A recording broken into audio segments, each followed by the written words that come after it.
I always knew I was invisible at work. Maybe it was because I wasn't the loudest in the room or the one constantly seeking attention. I preferred to let my work speak for itself.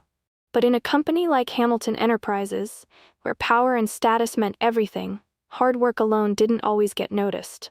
I had been a senior analyst for nearly 3 years, yet Mr. Alexander Hamilton, our CEO, barely knew my name. He was the kind of man who only noticed the executives in fancy suits, the ones who played golf with him on weekends. He never looked twice at people like me. That changed when the company hit a crisis. Hamilton Enterprises was one of the biggest investment firms in the country.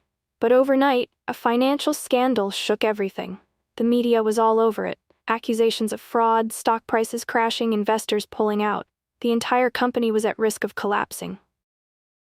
I sat at my desk, scrolling through the news headlines, my stomach tightening with every word. The board had called for an emergency meeting, and rumors were flying around that Mr. Hamilton himself was in a panic. That's when my phone rang. It was my manager, his voice tight with urgency. "Emily, get to the executive boardroom, right now." I hesitated. "Me? Why? They need answers, and you're the only one who might have them." I grabbed my laptop and rushed upstairs, my heart pounding. This was my chance, but I had no idea just how much was at stake. When I arrived at the boardroom, the atmosphere was tense. Executives were gathered around, their faces a mix of frustration and fear. Mr. Hamilton stood by the large window, staring out at the city, his back turned to everyone. He didn't even acknowledge my arrival. The room went silent for a moment before my manager, trying to mask his anxiety, motioned for me to sit down. "Emily, we need you to walk us through the data you've been working on. The analysts have been talking about your latest report, and it might hold the key to saving us." My heart skipped a beat. They were talking about my report? I had spent weeks analyzing the market trends, but I hadn't expected it to be so crucial. I took a deep breath and began explaining the findings. As I spoke, I noticed Mr. Hamilton's eyes briefly flick over to me. For the first time, he was paying attention, but he didn't say anything. He just kept watching me with that stern, unreadable expression. I continued with the numbers, the projections, the strategies I had worked out.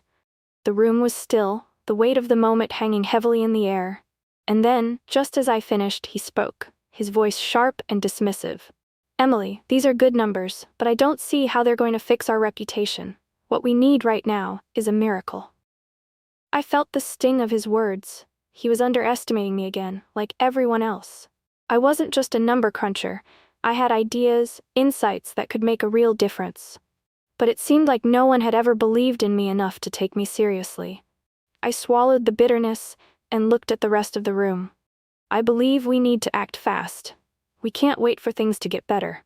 We need to be proactive, regain public trust immediately. I have a plan, but it's going to take everyone working together."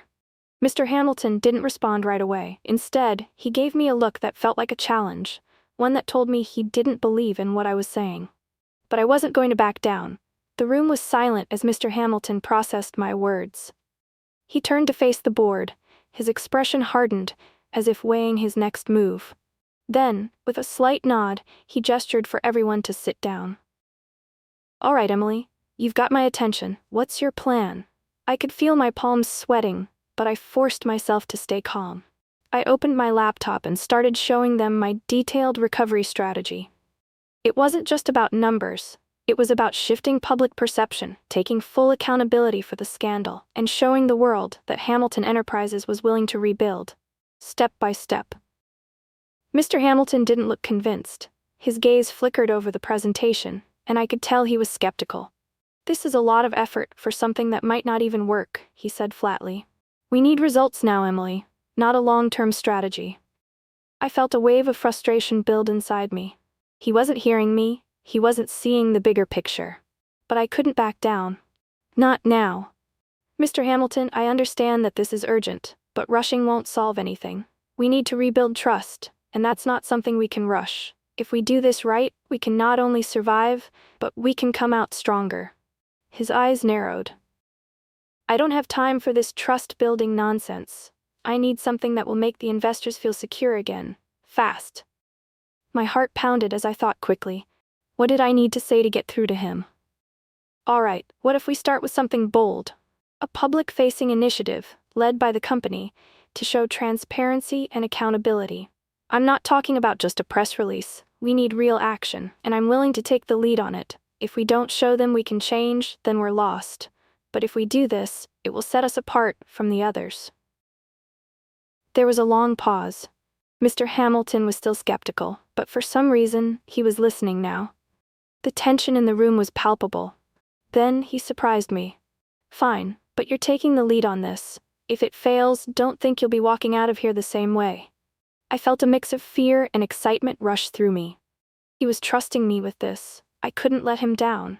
I won't fail you, sir, I said, my voice steady despite the nerves twisting inside me. And just like that, my life, and possibly the company's future, was in my hands. The pressure of the moment weighed heavily on me.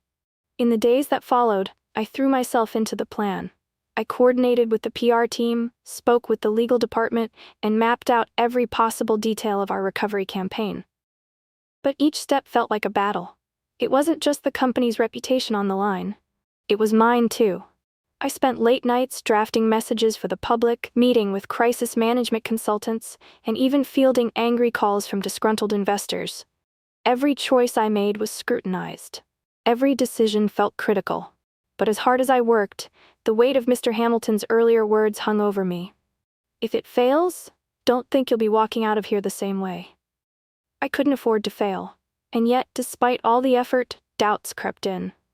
The board was starting to lose faith. There were whispers that I wasn't moving fast enough, that I wasn't delivering immediate results. The media was still skeptical, and the company's stock price kept dropping. I felt myself slipping. The burden was unbearable. I began to wonder if I had been foolish to think I could pull this off. Maybe Mr. Hamilton had been right after all. Then, just when I was about to collapse from the pressure, something unexpected happened. One evening, as I sat in the boardroom, trying to refine the messaging for a new press release, Mr. Hamilton walked in. His presence in the room was always commanding, but this time, it felt different. He wasn't his usual confident, distant self. There was something more vulnerable about him. He didn't say anything at first. He just stood by the door, watching me. I looked up, surprised to see him there. Is something wrong? He hesitated. I've been hearing a lot of complaints about your approach, but I wanted to see for myself how this is all going. I'll admit, I've underestimated you.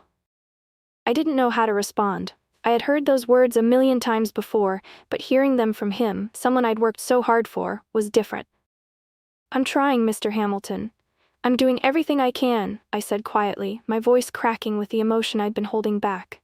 He took a step forward, his gaze softer now. I can see that. Maybe I've been too focused on quick fixes, but you're right. This is going to take time. I won't doubt you again. For the first time, I felt like he was actually seeing me. Really seeing me.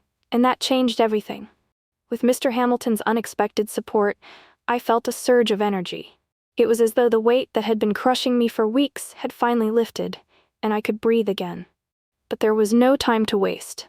The next phase of the plan needed to be even more aggressive. I worked tirelessly with the PR team to launch a public transparency campaign.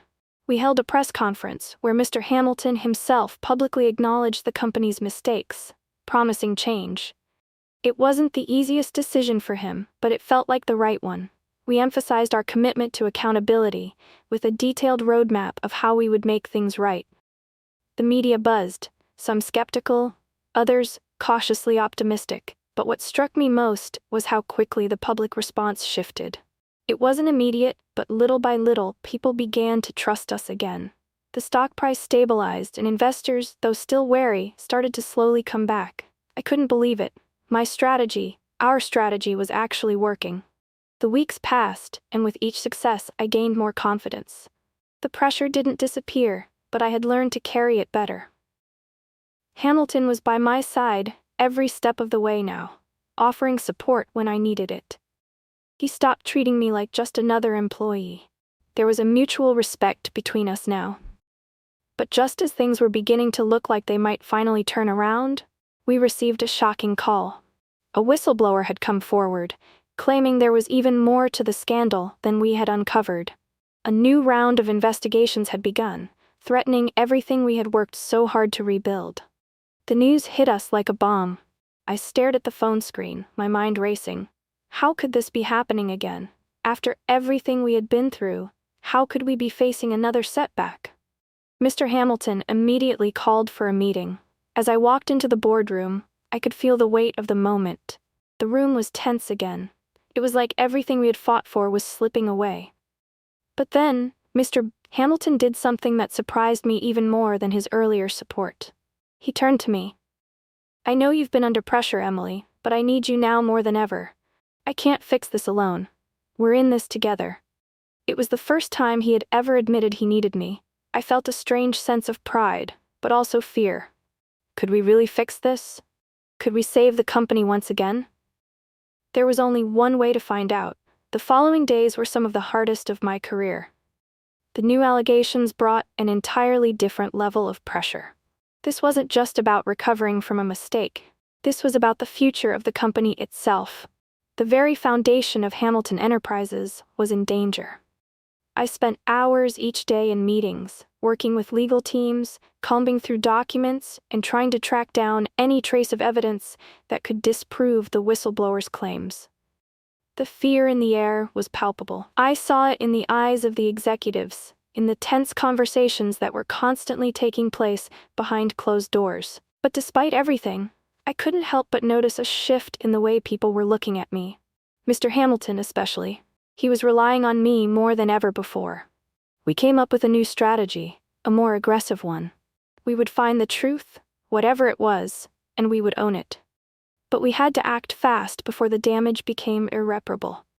I knew it was risky, but it was the only way forward. One evening, as I sat in my office, reviewing the latest investigation reports, I saw something. A small discrepancy in one of the financial records, something no one had caught before. I dug deeper, and with every passing hour I uncovered more.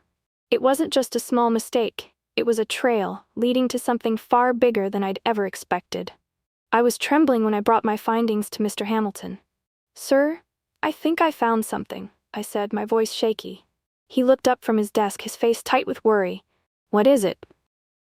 "I don't think it was fraud. There's something bigger at play here. Someone inside the company was manipulating the numbers. It's sabotage." Mr. Hamilton stood up, his eyes wide with shock. "Sabotage? Are you sure?"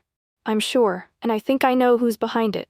The realization hit me hard, like a slap in the face. I had spent so long focused on the external crisis that I hadn't considered the possibility of betrayal from within. Mr. Hamilton's expression shifted. His face, usually so confident, now reflected uncertainty. "Who do you think it is?" I hesitated. It felt almost impossible to believe, but the pieces lined up. I looked him in the eye.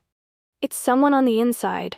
Someone close to you, someone in a position of power." He stared at me, his brow furrowed. "Who?" "The head of the legal department," I said, my heart pounding. "I'm almost certain they've been working with someone else to destabilize the company from within." For a moment there was only silence. Then Mr. Hamilton slammed his fist on the table, his eyes burning with anger. "Get me the proof. Now." The days that followed were a whirlwind. Every waking moment was spent gathering the evidence that would expose the person behind the sabotage. The deeper I dug, the more I uncovered. Hidden emails, unauthorized transactions, coded messages in the financial records. The pieces were starting to fit together, and with each discovery, the truth became more undeniable. I knew who the traitor was. It was Gerald Thornton, the head of legal. He had been with the company for over 15 years, a trusted ally to Mr. Hamilton. He had the perfect cover. No one would ever suspect him of being capable of something like this. But the evidence was right in front of me. I felt sick to my stomach. Betrayal always stings, but this was personal. Gerald had been one of the few people Mr. Hamilton had trusted completely. I could only imagine how much this would hurt him. But I couldn't hesitate. The company's survival was at stake. I brought everything to Mr. Hamilton. He didn't speak at first, just stared at the evidence in front of him.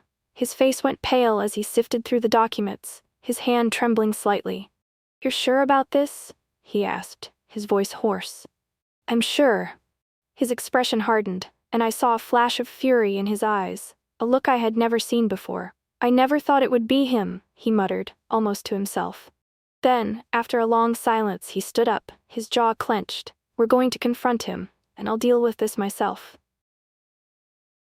I nodded, but there was a part of me that felt uneasy. As much as I wanted to see justice done, I knew this wasn't going to be easy. This wasn't just about business. It was about loyalty, trust, and the years of work that had been destroyed. Gerald had been a mentor to so many people, and now we were about to bring everything crashing down. But this was bigger than any individual.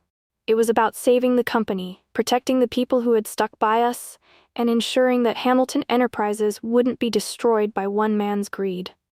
We set up the meeting. Mr. Hamilton, with me at his side, walked into Gerald's office. The air was thick with tension. Gerald was sitting behind his desk, an air of arrogance surrounding him, but when he saw us, he froze, his face draining of color.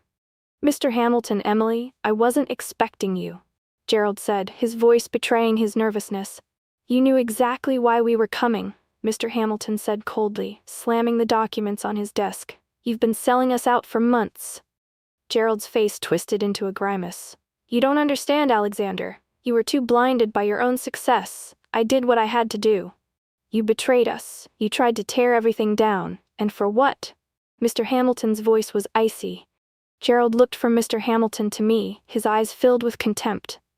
"You don't get it. You were too busy playing it safe, too focused on appearances. I wanted more, and I wasn't going to wait around for you to fix things. So yes, I did it." The truth hung in the air like poison.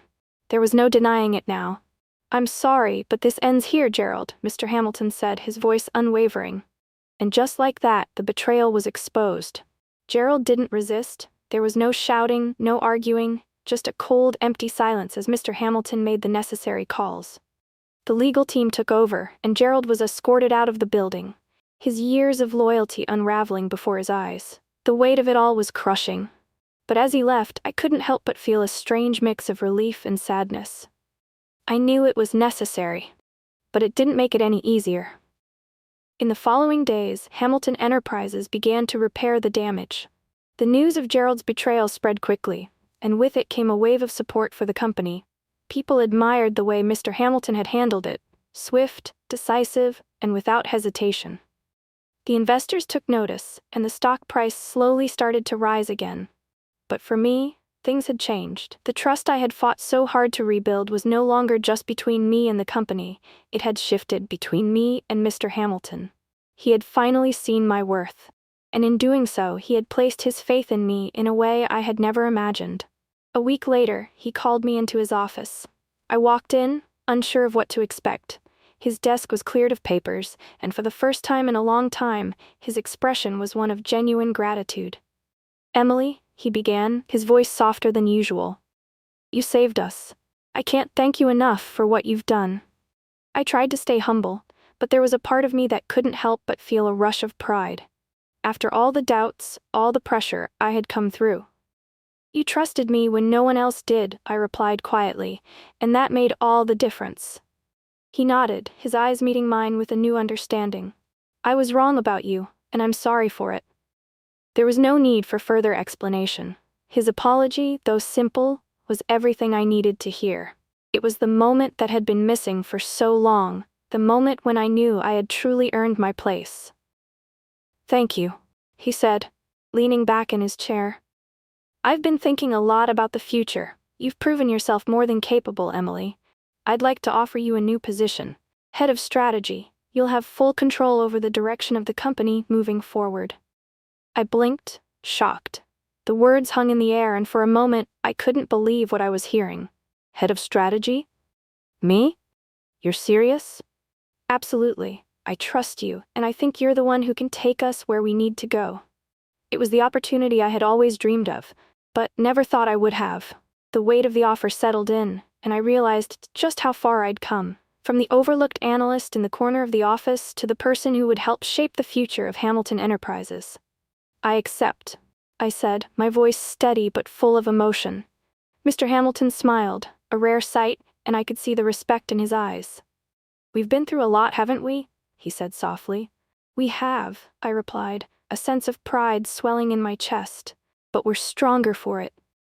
And just like that, my journey with Hamilton Enterprises had come full circle. The road ahead was uncertain, but for the first time in a long while, I was ready to face it. The days that followed were filled with change. I was handed the reins of strategy, and it was exhilarating. There was so much work to do, and I dove right in, crafting bold initiatives and rethinking the way the company had operated for years.